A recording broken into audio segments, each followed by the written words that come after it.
एक तरफ उपचुनाव की तैयारियां खींचतान तो दूसरी तरफ समाजवादी पार्टी का मिशन 2027। यूपी में अगले विधानसभा चुनाव को लेकर समाजवादी पार्टी ने अभी से रणनीति बनानी शुरू कर दी है। सपा उन सीटों पर जो एक साल पहले उम्मीदवार तय कर देगी, जिस पर उसे 2022 के चुनाव में हार मिली थी।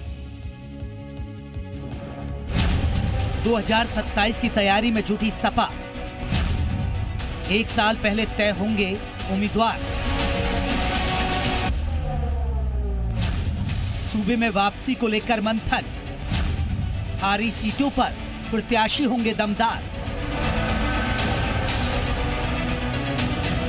लंबे वक्त से यूपी की सत्ता से बेदखल रही समाजवादी पार्टी अब सरकार में वापसी की पुरजोर कोशिश में लगी है। लोकसभा चुनाव में जनता के समर्थन से मिले नतीजों के बाद से पार्टी का मनोबल हाई हुआ है और जनता के इसी समर्थन को बरकरार रखने के लिए समाजवादी पार्टी अभी से प्लानिंग में लग गई है।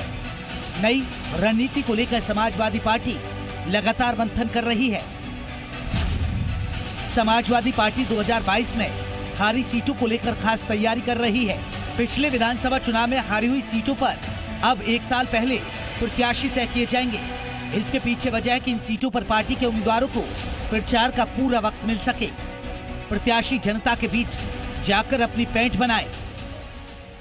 उत्तर प्रदेश में होने वाले 2027 के विधानसभा चुनाव को लेकर सपा ने अभी से अपनी तैयारियां तेज कर दी हैं।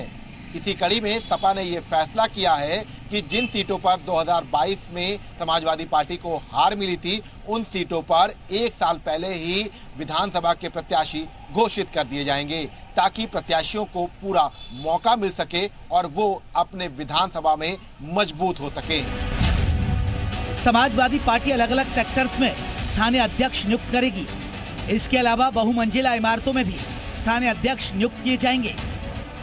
2022 के विधानसभा चुनाव में 55 विधानसभाएं ऐसी थीं जिसमें समाजवादी पार्टी के प्रत्याशियों की जो हार हुई थी वो 5000 वोटों से कम पे हुई थी। इसी चीज को ध्यान में रखते हुए समाजवादी पार्टी ने यह फैसला किया है कि 2027 के जो चुनाव हैं उनमें जिन सीटों पे हमें हार मिली थी उन पे हम प्रत्याशी एक साल पहले ही घोषित करने जा रहे हैं। एक तरफ समाजवादी पार्टी अभी से 2027 को लेकर रणनीति बनाने में लगी है, तो वहीं बीजेपी उपचुनाव को 2027 का सेमीफाइनल मान रही है।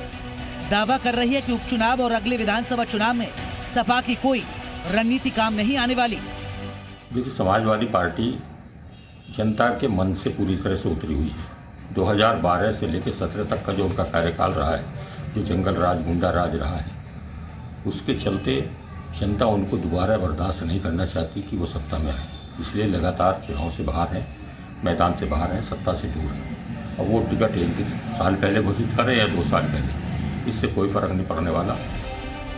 समाजवादी पार्टी अपना वोट प्रतिशत बढ़ाने के लिए नई रणनीति तैयार कर रही है। ज्यादा से ज्यादा लोगों को पार्टी से जोड़कर सपा सत्ता के सिंहासन तक पहुंचने में जुट गई है। विशाल रघुवंशी, जी मीडिया, लखनऊ।